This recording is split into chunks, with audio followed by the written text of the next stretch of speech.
Welcome to Sleepy Echoes, where the night remembers old stories and the wind carries whispers meant only for you.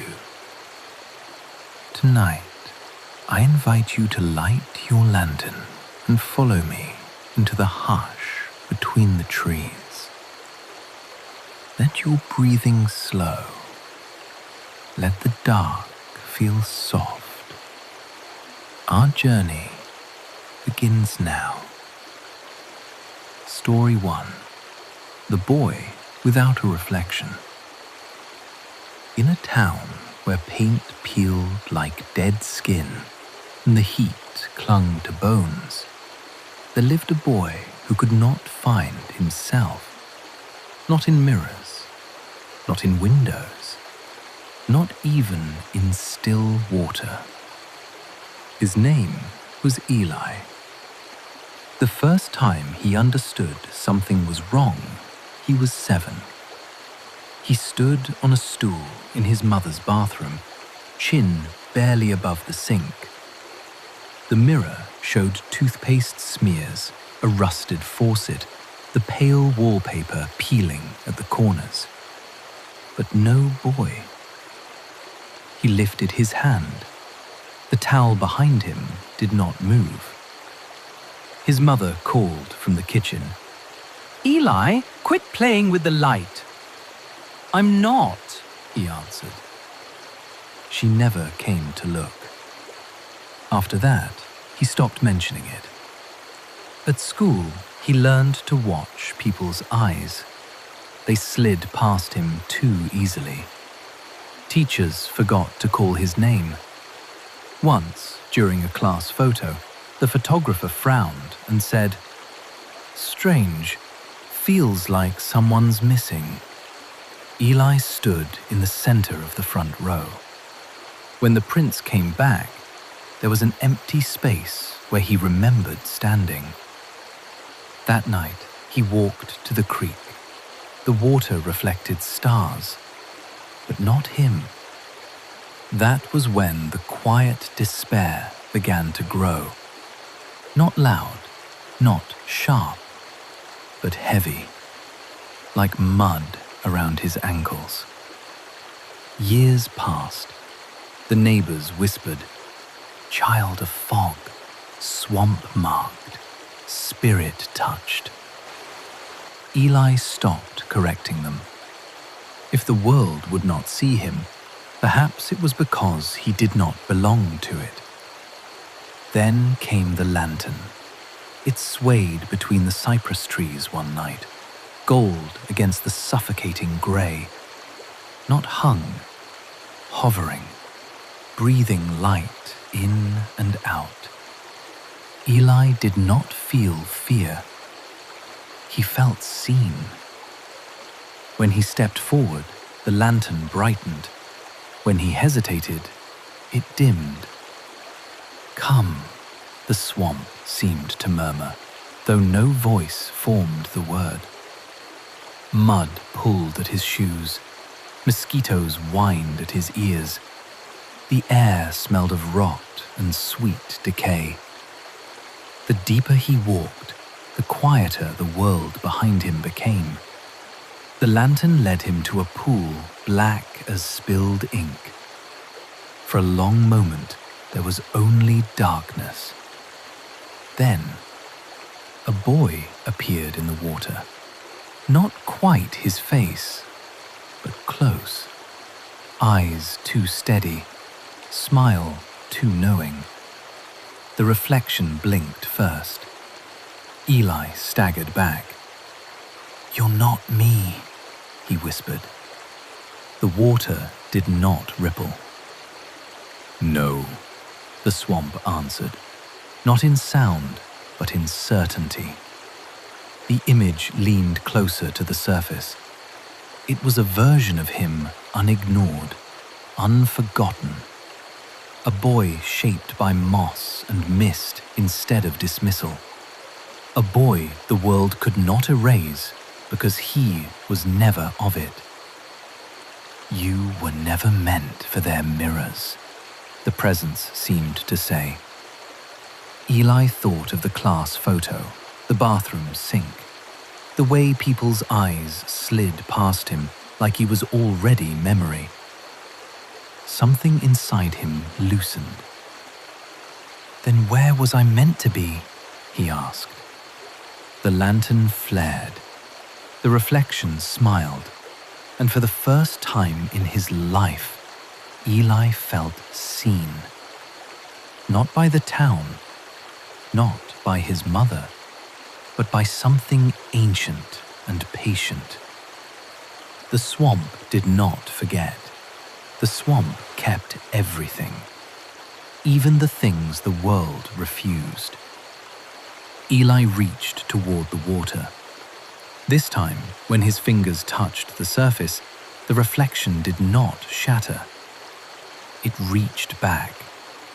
Cold flooded his skin, not painful, but claiming.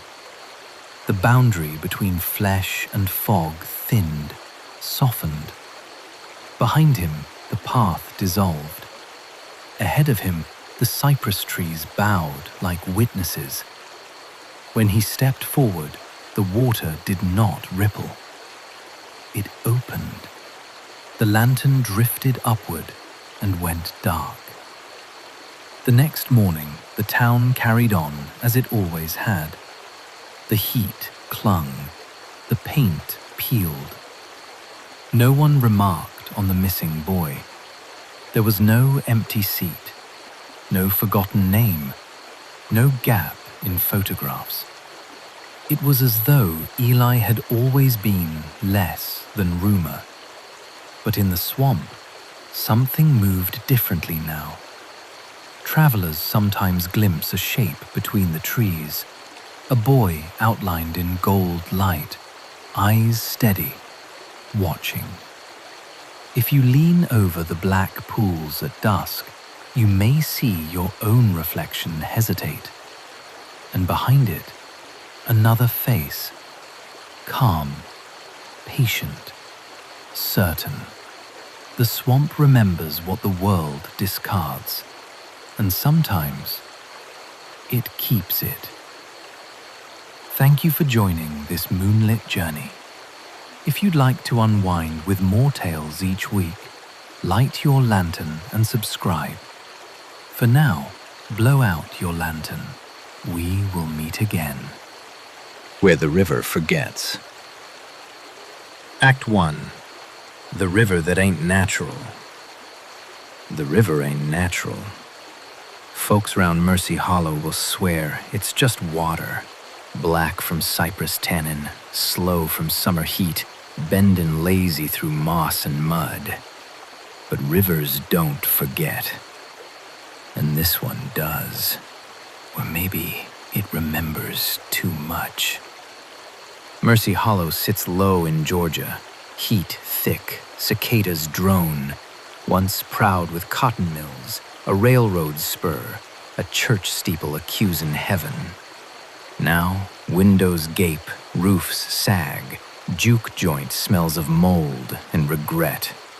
Past the depot, rusted tracks swallowed by weeds, a dirt path slips into the swamp like a snake's tongue. That path leads to Black Mercy. No sign, no map. Everybody knows. Everybody knows you don't go there after sundown. Act 2. The brother born smilin'. My name's Jonah Bell. I had a brother, Caleb, born smilin' and wrong. He watched corners, laughed at secrets. Daddy said foolishness. Pastor Riles said gift. I knew the woods listened. We lived in a saggin' farmhouse off Grady Bend. Porch boards groaned. Kudzu strangled posts. Fields grew more weeds than corn. Summers brutal. Sweat ran down your spine. Caleb slipped to the swamp anyway. Boy, Daddy barked. Ain't nothing out there but snakes and sickness. Caleb grinned. Ain't no tellin' what's out there, Pa. Act 3. the first vanishing. At 12, Caleb disappeared. Window open, mud on the sill. Mama screamed. Daddy tore through woods with shotgun fury. 2 days later, Caleb sat cross-legged at the riverbank, dry as bone, smiling. "Where you been?" Daddy demanded. "Listening?" "To what?" "The water." Daddy struck him. Caleb didn't cry. Dreams began. Water under my bed, moss round ankles, reeds braided in hair I didn't remember. Caleb whispered, "You hear it too." I lied. Act 4. The Widow. Every town's got a legend. Ours, White Widow of Black Mercy, drowned 1912. Caleb and I followed a stray dog into fog thick as wool, cypress knees jutting. She stood there, white dress wet to bone, hair drifting as if underwater, eyes on Caleb, hungry smile. Gone when I blinked. Caleb ankle deep, whispering, "She says we owe her." Owe her what? Memory. Act 5. The Bargain. Things rotted. Daddy drank, Mama silent, Caleb wandered. One red moon night, I followed him. Caleb waist deep, water stilled. Daddy stood with shotgun. "You ain't taking another." Another.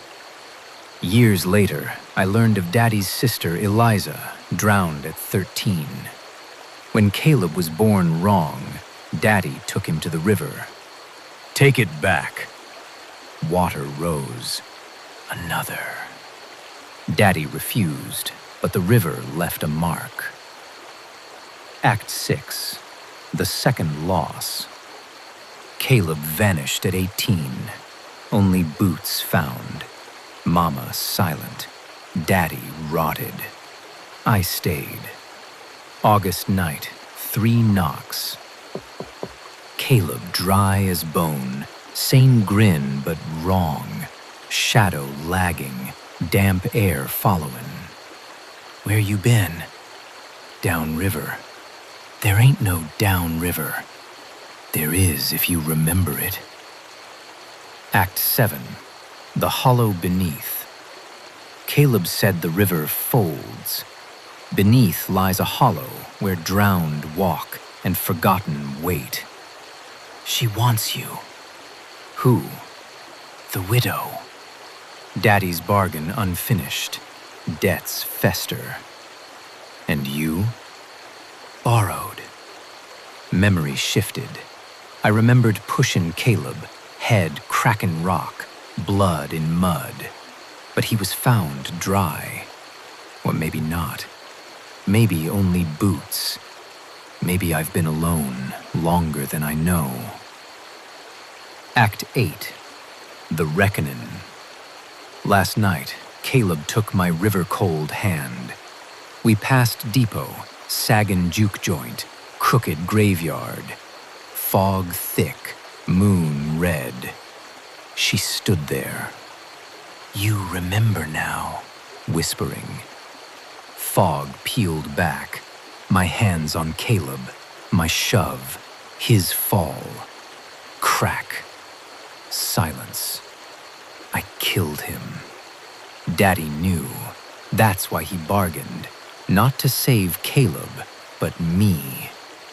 Widow whispered, "Another." Water rose. Ankles, knees, waist. One stays, one goes. River only trades. Act 9. Mercy. I thought of Mama's silence, Daddy's rot, Mercy hollow sagging under secrets. "Take me." Caleb's smile faded. "You sure?" I nodded. Maybe I've been borrowed too. Water closed over me, cold, heavy, but not painful. Memories dissolved.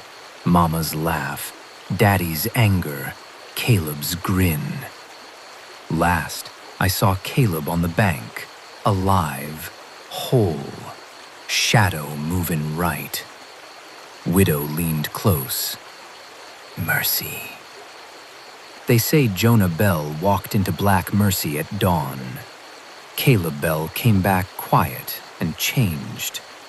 River runs clearer, but sometimes heat heavy. Cicadas scream like judgment. Folks see shapes beneath water. Watchin', smilin', borrowed. Walk dirt path at sundown. Hear whisper. Ain't no tellin' what's out there. Thank you for joining this moonlit journey. If you'd like more tales, light your lantern and subscribe. For now, blow out your lantern. We shall meet again. Welcome to Sleepy Echoes Unwind, where the night remembers old stories. Tonight, we journey into a place where shadows linger and forgotten whispers rise with the dark. Now, light your lanterns, slow your breathing, and let us drift together into the hush of the night. Act 1. The Discovery in the Rain. I found it in Miss Larkin's thrift shop, rain hammering the tin roof.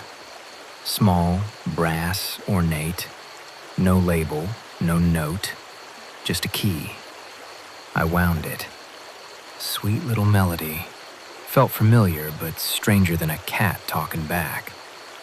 I ran my fingers over the carvings, tiny swirls, little faces almost smiling.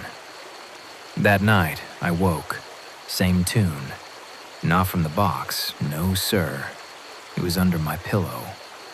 And when I listened, a voice whispered a name.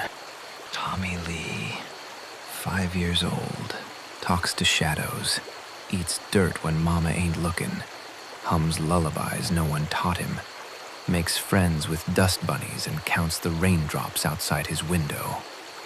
I swear, y'all, I didn't know that boy. Didn't know nobody like him. The sound lingered, soft and low, a ghost of a laugh in the dark. Act 2. The box speaks again. Next evening, the box played again. Another name, another life. Beatrice May fidgets with knives, laughs when folks cry, hides dolls in the attic, whispers secrets to the walls, draws spirals in the dust, and keeps tiny jars of tears collected from the riverbank. Shadows stretched along the walls. Curious, patient. Felt like they were leaning closer, listening. Then another. Harlan Poe speaks to mirrors. Don't sleep. Eats nothing but raw beans. Sees the future in the bottom of cups. Tilts his head to catch the wind's secrets. Talks to himself in voices no one else hears. Writes invisible words on paper that vanish when you look close. And one more. Clarabelle hums backwards songs, twirls her hair till it knots her neck, swears the wind talks just to her, dances with the shadows in the moonlight, hides her eyes behind long lashes when she knows folks are watching, reads letters no one sent her, and they always answer. I shivered. Names, strange as a field in July with no grass, but all human, all weird. Each one felt like it was breathing in my room, sitting just behind my shoulder. Act 3. Drawn into the attic. I tried ignoring it. Didn't work. The music, it pulled me, soft, coaxing down the hall. I followed it to the attic, dust motes floating in a pale moonbeam. The box hovered, key turning itself. Music louder now, urgent, almost insistent. Names whispered one by one, faster, softer, like breaths in the dark. They weren't random. They waited. They needed me to listen. I leaned closer.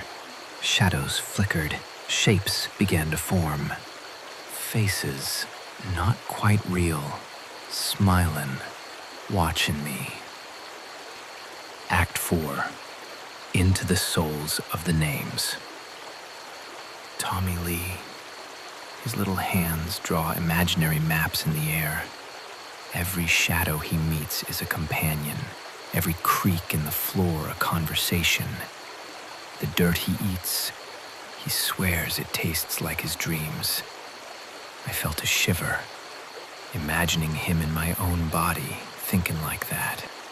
Beatrice May. The chill of her laugh, it crawls on the spine. Every hidden knife, a sharp whisper of her thoughts. Dolls in the attic, silent witnesses to every scream she never makes. I could almost hear her soft footsteps in the hallway, tiptoeing on unseen floors. Harlan Poe. Mirrors reflect him, but not him. Something else. I saw his beans in the corner of my mind, little brown seeds of secrets. Each cup he stared into, a glimpse of shadows I never noticed. Clarabelle. The wind bends toward her. Her backward songs echo like a language of ghosts. I felt her knots in my hair, felt the whispers she swore came from nowhere, yet somehow I knew them. And then there's Ruthie May. Her eyes, they burn. She stomps through rooms that don't exist, slams doors I can't see, yells words that echo off the walls and make the air vibrate. Every thought she touches turns sharp. She throws shadows at the floor, and they scream back. I felt her fire coil inside me, a storm waiting to lash out. Her rage, raw and sudden, like a summer storm snapping the trees. I shivered. A part of me I'd kept locked up, now standing right there, breathing and burning. Each quirk, each twisted little habit felt familiar, almost like my own reflection, warped in pieces. And now, pieces that could bite. Act 5. The music box reveals the truth. That night, the music played louder. I thought I heard my own name, and then it hit me. One by one, the names weren't strangers. They weren't real folks at all. Tommy Lee, Beatrice May, Harlan Poe, Clarabelle, Ruthie May, all pieces of me. Each personality, each quirk, each shadow I'd kept hiding. Before I ever found that music box, the signs were already humming beneath my skin. Lost hours, drawers packed with things I didn't remember buying, journal pages written in handwriting that tilted and twisted like it belonged to someone else. I went to a therapist thinking it was just anxiety, just nightmares, until she gently pointed out how my voice shifted, how whole pieces of conversation slipped clean out of my mind. After months of careful questions and names I was afraid to say, she told me what my brain had done to survive. The music box didn't reveal the truth. It reminded me. I had been living with dissociative identity disorder all along. The music box, it ain't just naming others. It's calling out every single version of myself, every child, every wild thought, every hidden fear, every storm of rage. All of me, laid bare in the melody, and I realized I'm not just listening to names. I'm hearing who I really am. Act 6, the ASMR finale. Echoes of the Self. The music slows, soft now, gentle, coaxing. I lie still and listen. Names echo faintly, like a choir of selves. Tommy Lee, Beatrice May, Harlan Poe, Clara Bell, Ruthie May. Soft, soft, soft. Each one waiting, each one me. Every twitch, every whisper, every shadow. All pieces of my mind speaking through the melody. The box, it don't lie. It just remembers every version of yourself, even the ones you never knew you were. Sleep tight, listener, and listen close. Sometimes the music don't just remember names, it remembers who you are, inside, all of you, every last piece. Thank you for joining this moonlit journey. If you'd like to unwind with more tales each week, light your lantern, comment, and subscribe. For now, blow out your lantern. We shall meet again. Why every mirror in this abandoned hotel faces the wall. Down in the forgotten South, there's a chilling legend about a grand hotel left to rot for decades, where a single, bizarre rule was left behind. From the gilded ballroom to the smallest guest suite, every last mirror was turned to face the wall. Today, we aren't just exploring another abandoned place. We're pulling at the threads of a story, and the central question is, why? Was it some old superstition meant to keep spirits from crossing into our world?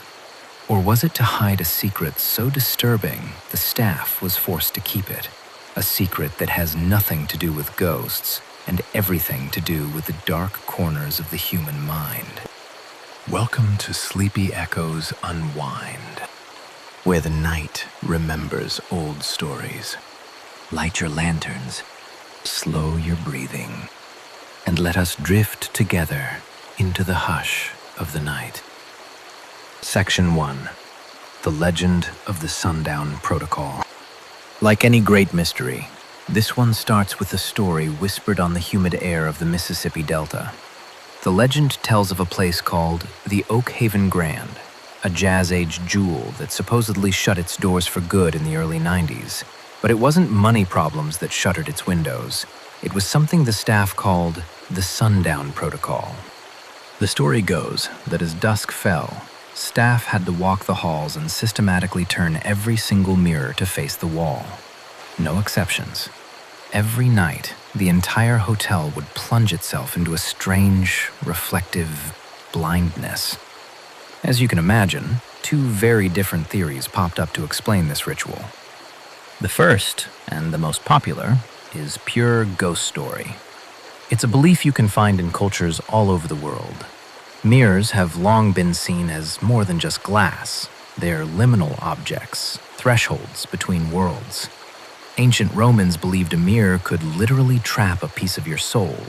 In Feng Shui, a mirror facing a bed is said to mess with your sleep and can even invite unwanted spiritual guests into the room. The Oak Haven legend takes this idea and runs with it. It suggests the hotel was built on land with a dark past, and the mirrors weren't just decorations, they were doorways. Turning them was a desperate act of spiritual defense, a way to bolt the doors against whatever was trying to get in from the other side.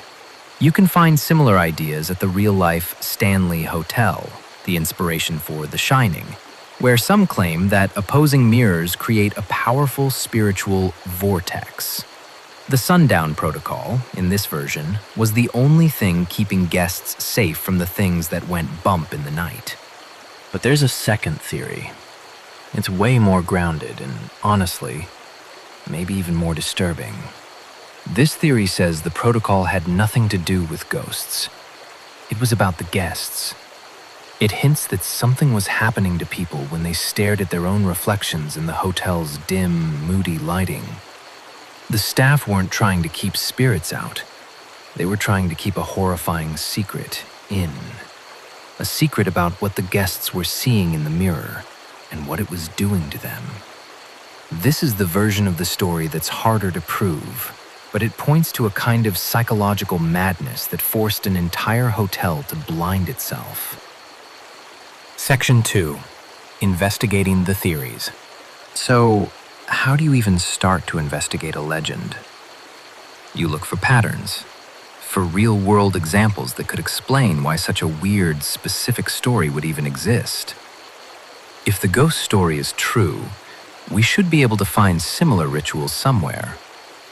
And we do, just not quite like this.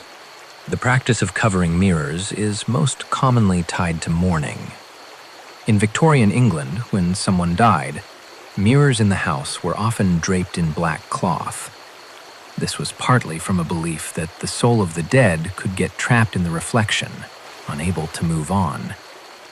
It was a way to give the spirit a safe passage. Jewish tradition also involves covering mirrors during the 7-day mourning period of Shiva, though this is often seen as a way to discourage vanity and focus on grief. These are powerful traditions, but they're temporary, tied to a specific death. The sundown protocol, at least in the legend, was a nightly operational rule. This wasn't a hotel in mourning. This was a hotel under siege. It feels much closer to the advice modern paranormal investigators give, who often suggest covering mirrors in haunted places to stop spirits from using them as portals or energy sources. It's a theme that pops up in ghost stories again and again. A mirror doesn't just show you what's in the room, it shows you what else is in the room with you. But what about that other theory, the human one? The idea that this wasn't about ghosts, but a glitch in our own perception. Picture the scene. A grand old hotel, full of long corridors, ornate furniture, and, most importantly, low atmospheric light. Now, imagine staring at your own reflection in a dimly lit room. What do you see? At first, it's just you, but if you keep staring, your brain starts to play tricks on you. Section 3. The secret in the glass. And that's where we find our answer. Not in a dusty hotel, but in a documented and deeply unsettling psychological phenomenon called the strange face illusion. In 2010, a psychologist named Giovanni Caputo ran an experiment. He had people stare at their own reflections in a mirror in a dimly lit room for just 10 minutes. What they saw was astonishing. 66% of them saw huge, bizarre deformations of their own face. 48% saw fantastical and monstrous beings. Others saw the face of a dead parent, a total stranger, or even an animal. What happens is that your brain, starved of clear visual information in the low light, starts to misinterpret the signals it's getting. It tries to fill in the blanks, and in doing so, it projects archetypes, fears, and nightmare fuel onto your own reflection. People in the study reported intense anxiety and the chilling feeling that the face in the mirror was a totally separate, living thing. Now, let's put this science back inside the Oak Haven Grand. Imagine a guest, late at night, standing in front of an antique, maybe slightly warped mirror in a dimly lit suite. They look at their reflection, and their face starts to melt. It morphs into something monstrous, or the face of a ghostly figure. They scream, run to the front desk, and swear they saw a ghost in the mirror. The first time, it's a weird one-off. But then it happens again, and again. Guests are being genuinely terrified by their own reflections. It's a hotel-wide hysteria. So what would you do if you were the manager? You can't exactly tell your paying customers that their own brains are turning on them. It's much easier to create a story, a legend. It's easier to blame ghosts. Suddenly, the sundown protocol makes perfect, chilling sense. It wasn't a paranormal defense system at all. It was a radical act of psychological damage control. By turning every mirror to face the wall at night, the hotel was systematically removing the trigger for the strange face illusion. They were stopping guests from having these terrifying experiences, not by fighting spirits, but by managing the weird quirks of human perception. The secret wasn't that the hotel was haunted.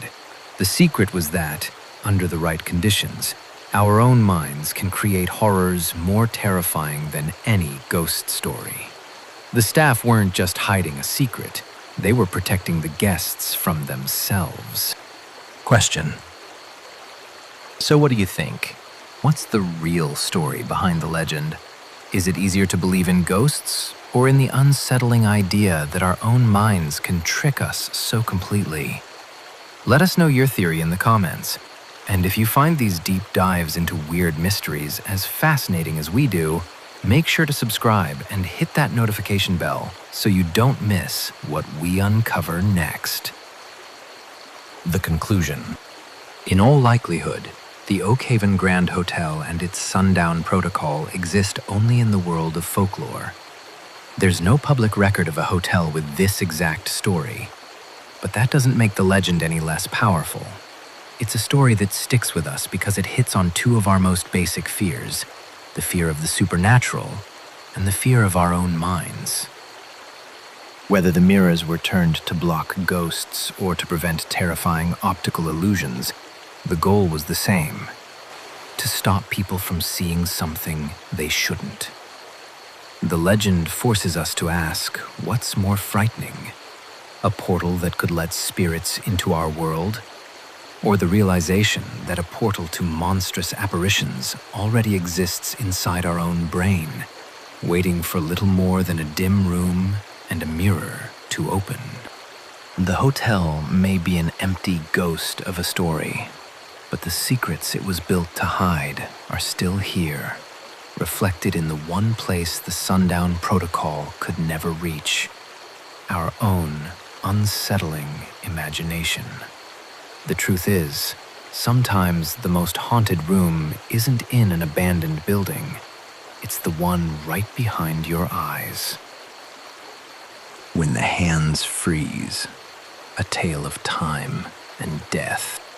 In a quiet facility for the terminally ill, time doesn't just pass, it stops. These aren't just any clocks. Each one is a unique, handcrafted timepiece, and they all have one thing in common. They freeze at the precise moment a patient dies. A strange coincidence? That's what I thought too. But my investigation uncovered something far more sinister. This isn't a memorial. It's a machine, powered by death itself, and it's at the heart of a terrifying local legend. Now, I want to be clear from the start. The story you're about to hear is a work of fiction. St. Jude's Hospice, the clocks, the people, none of it is real. But it's a story that sinks its teeth into a very real piece of folklore, and it's one that deserves to be told. Welcome to Sleepy Echoes Unwind, where the night remembers old stories. Light your lanterns, slow your breathing, and let the dark settle in. Chapter 1. The Anomaly at St. Jude's. It all starts with a whisper, an urban legend traded on internet forums and in the hushed conversations of a sleepy, forgotten town. They talk about a place called St. Jude's Hospice, nestled in a quiet corner where people go to find their final moments of peace. But what makes St. Jude's the subject of so much speculation isn't how people live there, it's how they die. Along the walls of the main hall and in the patients' rooms hang dozens of clocks, and no two are alike. There are grand pendulum clocks that must have once stood in stately homes, ornate mantel clocks with gilded angels, and simple wooden-cased timepieces. There are no digital displays here. It's a world of gears and hands. And one by one, over decades, they've all stopped. The story goes that whenever a patient passes away, one of the clocks in the building stops, its hands frozen on the exact minute and second of their death. Not close to the time, not a few minutes off, exactly. Hello, listener. My name is Julian Croft. I'm an investigative reporter, and I specialize in the strange and the unexplained, the stories that hide in the shadows of conventional truth. When I first heard about the clocks of St. Jude's, my journalistic instincts screamed hoax. It's a well-known piece of folklore that clocks sometimes stop when their owners die. This is usually chalked up to confirmation bias, or the very real tradition of manually stopping a clock as a sign of respect, or to mark the time of death. The idea is more of a poetic metaphor for a life ending than some verifiable event. But the claims about St. Jude's were different. The sheer volume, over 100 stopped clocks, they said, and the supposed precision of it all went far beyond simple coincidence or tradition. This wasn't a one-off story about a grandfather clock stopping the day Grandpa died. This felt like a pattern, a system. I had to see it for myself. My investigation started, as it so often does, with a drive into the heart of a story that shouldn't exist. Chapter 2. The Silent Hall. Getting inside St. Jude's was easier than I expected. They were used to visitors, though it seemed few came to see the clocks. I introduced myself as a journalist, writing a piece on unique palliative care methods, which wasn't entirely a lie. The director, a man named Alistair Finch, was a gaunt figure with eyes that seemed to carry the weight of every soul that had passed through his facility. He was polite but reserved, choosing his words with care. He led me to the main hall, and there they were. It was an astonishing sight. Dozens upon dozens of clocks, a silent horological graveyard, lined the long, quiet corridor. Each one was a beautiful piece of craftsmanship, and each one was perfectly still. Their hands were a frozen cacophony of final moments. 11:42, 3:17, 9:03.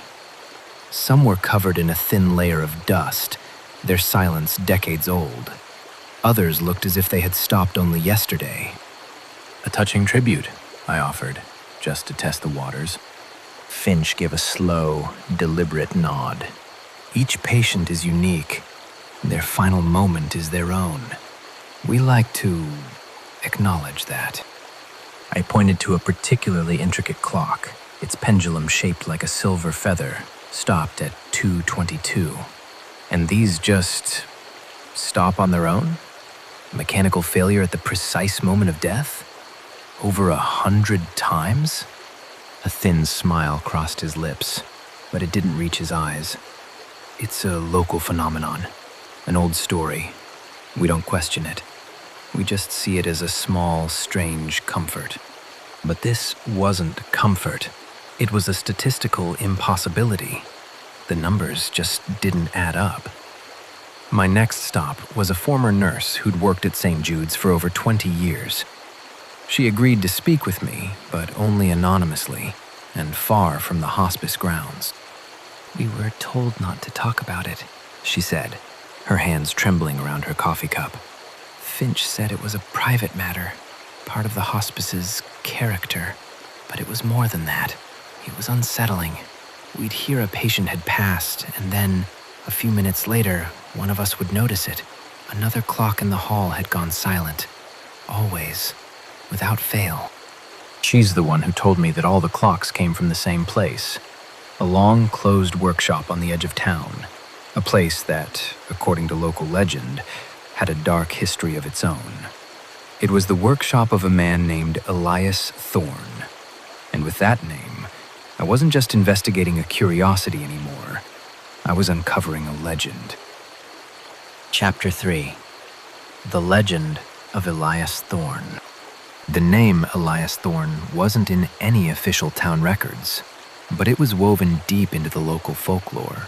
The story goes that Thorne was a master clockmaker in the late 19th and early 20th centuries.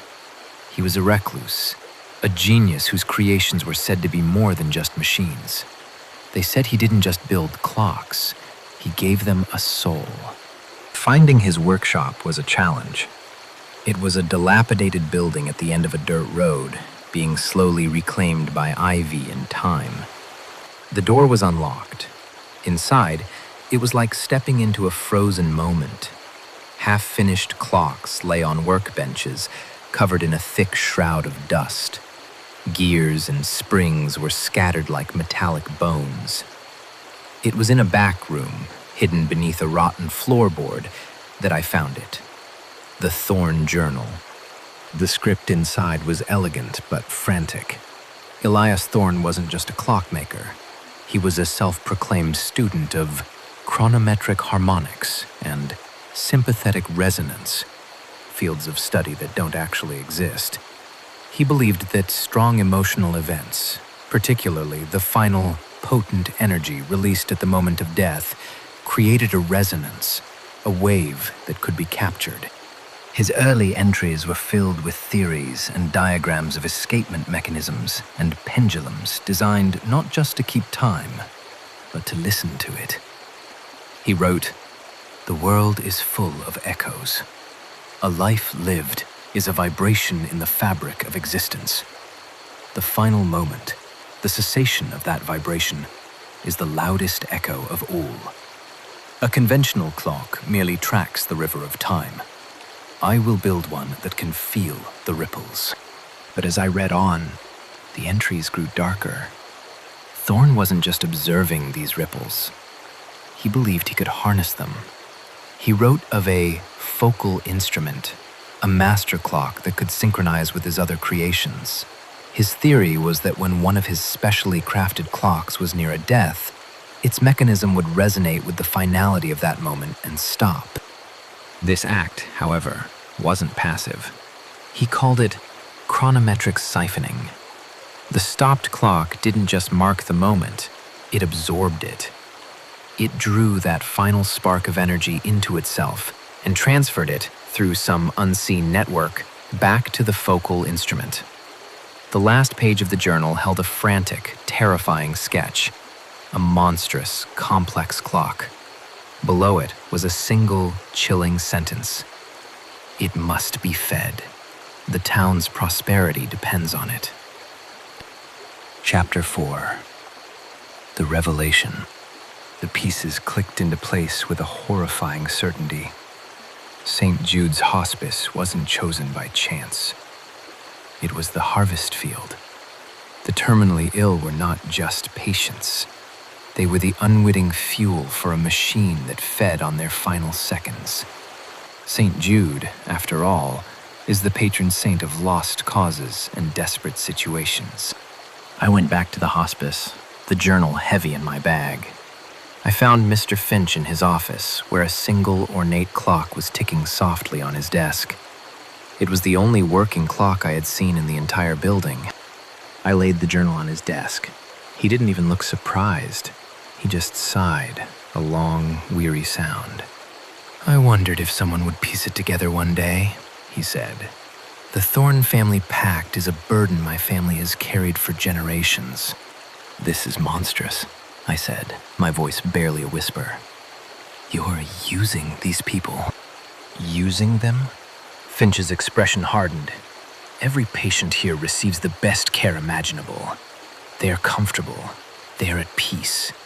Their passing is gentle. What happens in their final second is a price that has been paid for a century of this town's peace and prosperity. No major accidents, no economic collapses, no tragedies." He explained the rest. The focal instrument was hidden deep beneath the town hall, a massive, ticking heart powered by the collected moments of death. The clock on his desk was linked to it, a monitor of the system's health. The pact demanded that Thorne's clocks be present at every death in town, but placing them in a hospice was simply more efficient. Elias Thorne believed he was creating balance, Finch continued, his voice devoid of emotion. He wasn't a monster. He saw an energy that was simply dissipating into the ether, and he found a way to use it, to turn the certainty of death into the stability of life for the many. I looked from Finch to the ticking clock on his desk, and then thought of the silent hall of frozen moments, each one representing a life, now reduced to a gear in a machine that powered a legend. The reporter in me had the story of a lifetime, but the human in me was staring into an abyss. I have a question, listener. Finch knew I couldn't expose him.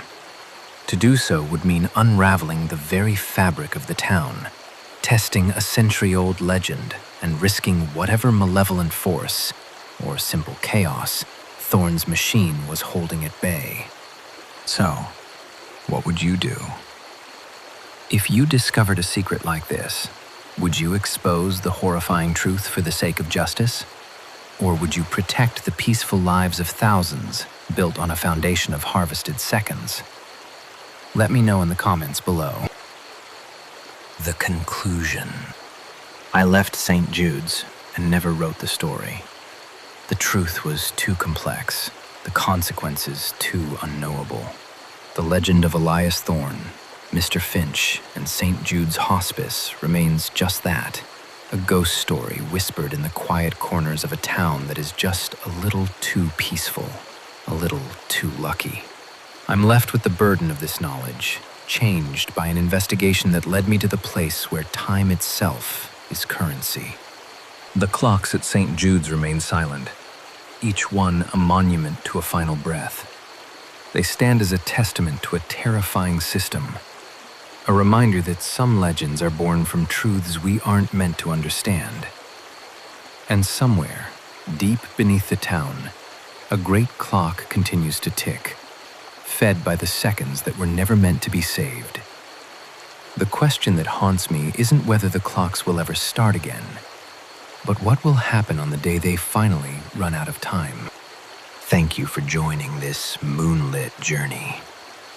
If you'd like to unwind with more tales each week, light your lantern and subscribe. For now, blow out your lantern. We shall meet again.